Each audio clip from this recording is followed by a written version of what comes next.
Cérebro Forte, com Carla Tiepo. Carla Tiepo, neurocientista, coordenadora de pós-graduação da Faculdade de Ciências Médicas da Santa Casa de São Paulo. Bom dia, Carla, tudo bem? Bom dia, Michele. Bom dia, Nonato. Bom dia. Vocês me chamam depois de uma notícia dessa, sou obrigada.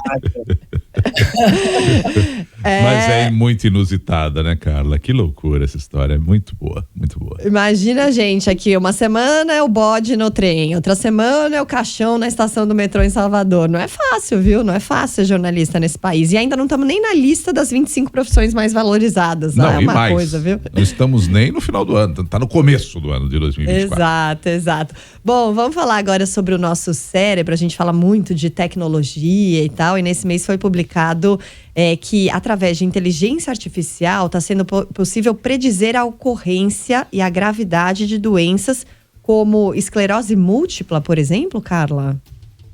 É isso. A gente, algumas semanas atrás, chegou a comentar sobre a capacidade de predizer quando que seríamos, levados desta vida. Lembra dessa história, Michele? Sim. Você até falou, eu não quero de jeito nenhum, né? Mas esse estudo novo me fez trazer essa história de novo à tona aqui na rádio, porque agora eles descobriram que existem padrões genéticos. Então, a primeira doença em que isso foi bastante bem trabalhado foi a esclerose múltipla. E a partir desses padrões genéticos, observados, obviamente, por inteligência artificial, e é importante que as pessoas entendam que quando a inteligência artificial se debruça, vamos dizer assim, sobre esses dados, ela tem uma capacidade de análise de padrões muito maior do que a gente tinha antes, né? E aí, esses padrões genéticos estão sendo associados à gravidade dos sintomas. E a importância disso é que, já no início da doença, a partir desse mapeamento genético, os médicos, toda a equipe multidisciplinar que vai atender esse paciente, já consegue ter alguma predição sobre o quão rápido será a evolução da doença.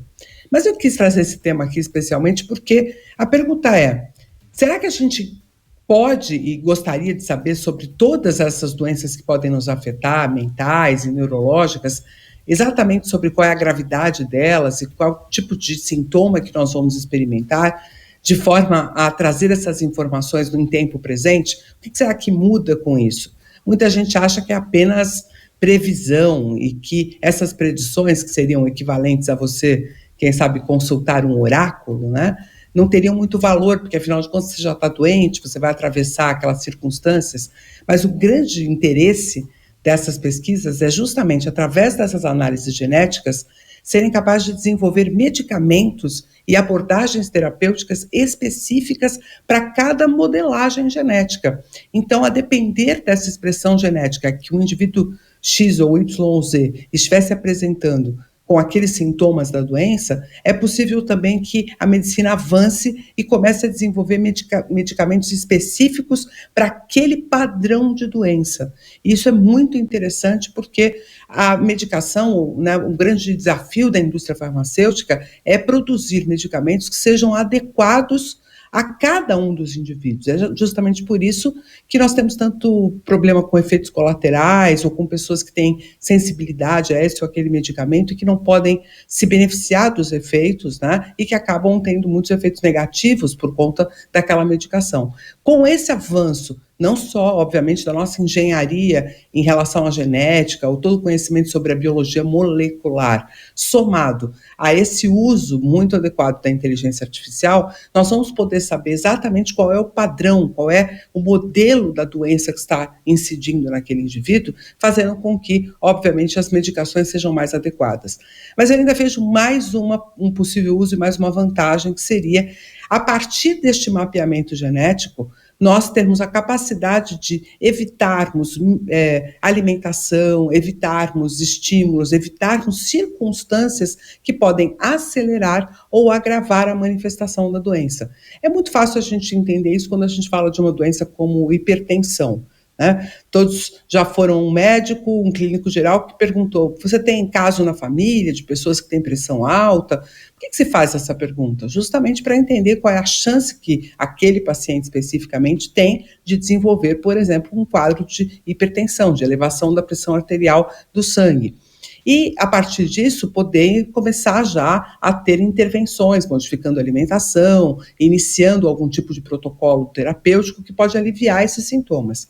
Agora, com a inteligência artificial, nós vamos sair desse lugar preditivo de fazer perguntas que levam a essa ou aquela chance e vamos começar a, quem sabe, ter mapeamentos genéticos que podem dizer exatamente quais são as precauções que eu preciso tomar para retardar o aparecimento de doenças e até mesmo fazer com que essas doenças se manifestem de forma mais branda. Tá aí, então, um uso interessante de inteligência artificial para a medicina, podendo, inclusive, alavancar o uso do que a gente chama de medicação individualizada. O que vocês acham desses tempos que estamos inaugurando, né, nesse século XXI? É um lado maravilhoso da inteligência artificial. Se por um lado ela tem questões muito preocupantes, como as que a gente inclusive já falou aqui, aquela questão das modelos perfeitas, das redes sociais, que isso mexe com o psicológico de todo mundo.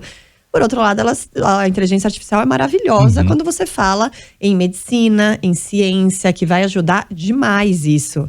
Mas, ao mesmo tempo, eu acho que tem esses dois lados, né? Eu não sei se eu iria querer saber se eu vou ter, ou se eu tenho predisposição para ter uma doença. Eu acho assim, se tiver cura, se tiver uma precaução, beleza, eu quero saber. Se não tiver, é melhor esconder. E aliás, pode falar. Fala, cara. A gente sempre tem alguma coisa a fazer quando a gente consegue predizer a condição de saúde do indivíduo. A inteligência artificial está acelerando isso, mas sempre uma informação como uma tendência, uma possibilidade, faz com que a gente possa, inclusive, através da medicação, bloquear, por exemplo, a expressão gênica de uma proteína que estaria sendo danosa para um quadro específico. Então, a gente está apenas engatinhando nessa possibilidade, mas em breve, acredita-se que você, Nonato, você, Michele, terão uma medicação feita especialmente para a sua condição física, o que provavelmente vai melhorar muito os efeitos medicamentosos e reduzir os efeitos colaterais. Pelo menos essas são as esperanças que estão sendo nutridas nesses temas. Muito bem, eu gosto de ver o copo meio cheio, entendeu? E aí, você fala sobre mapeamento genético, teve a questão da Angelina Jolie, né? Desse exame que ela fez, que ajuda a prevenir câncer de mama. Você faz ali a retirada do seio, do útero, né? Se eu não me engano. Do útero não, do ovário, né?